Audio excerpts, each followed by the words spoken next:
Bonjour, aujourd'hui je fais cette petite vidéo en continuation de la vidéo que j'avais faite la dernière fois sur les pensées négatives, parce que je vous disais que très souvent on ne se rend pas compte quant à ce qu'elles viennent, ces pensées négatives, et que c'était ça le plus difficile.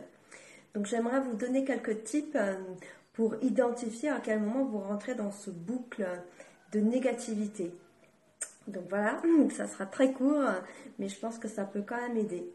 Alors déjà, on rentre dans ce boucle de négativité quand on rentre dans l'autocritique. Se critiquer, se dire je suis idiot, j'ai pas bien fait ceci, je suis con, ou je suis conne, ou je suis nulle, ou plein de choses comme ça, où j'y arriverai jamais.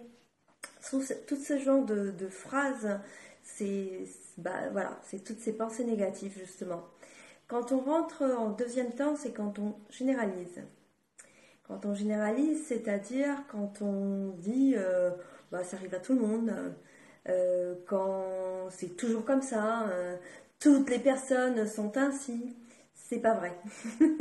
Heureusement, on est tous différents. Donc attention, parce que quand on est dans cette généralisation, c'est le moment où on rentre un petit peu souvent dans ce boucle de négativité. Quand on dramatise, oui, quand on dramatise, c'est clair. Ah, c'est la fin, je ne vais jamais surmonter ça, mais comment je vais faire? Grand drama, encore, pensée négative.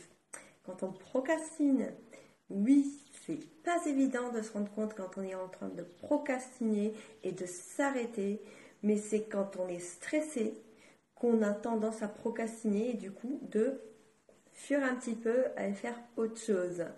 Donc c'est à ce moment-là que le stress fait que on cherche une autre solution ou une voie d'échappatoire, excusez-moi.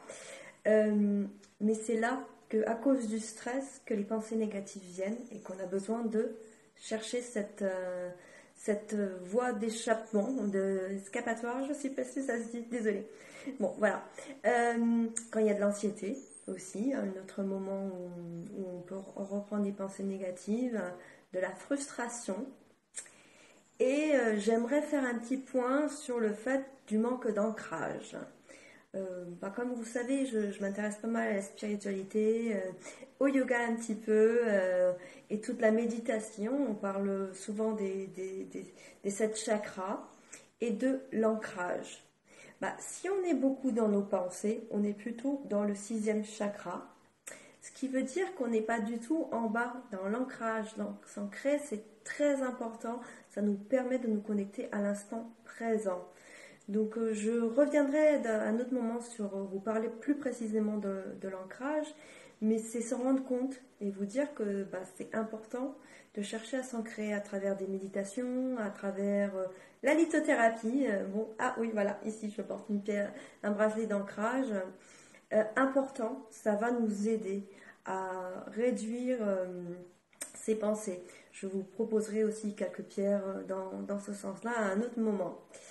Et un dernier type, là, pas pour se rendre compte, mais comme je vous disais, comment faire pour arrêter, il y a un truc qui marche super bien, c'est la gratitude.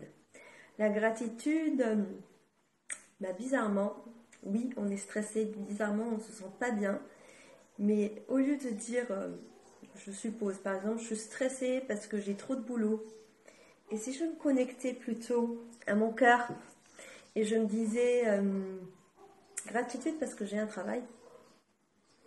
Gratitude parce que ce travail que je fais, je sais pas, à 90% me plaît, même s'il y a un 10% qui me plaît pas. Gratitude parce que même si, je sais pas, j'ai un boss qui me casse les pieds, mais j'ai quand même un travail et je m'entends peut-être bien avec mes collègues. Par exemple, c'est difficile à voir, mais c'est important de changer le regard et tout de suite, on sent que notre énergie change. Moi, je la sens tout de suite dès que je dis merci parce que ma voiture n'a pas de clim, mais j'ai une voiture.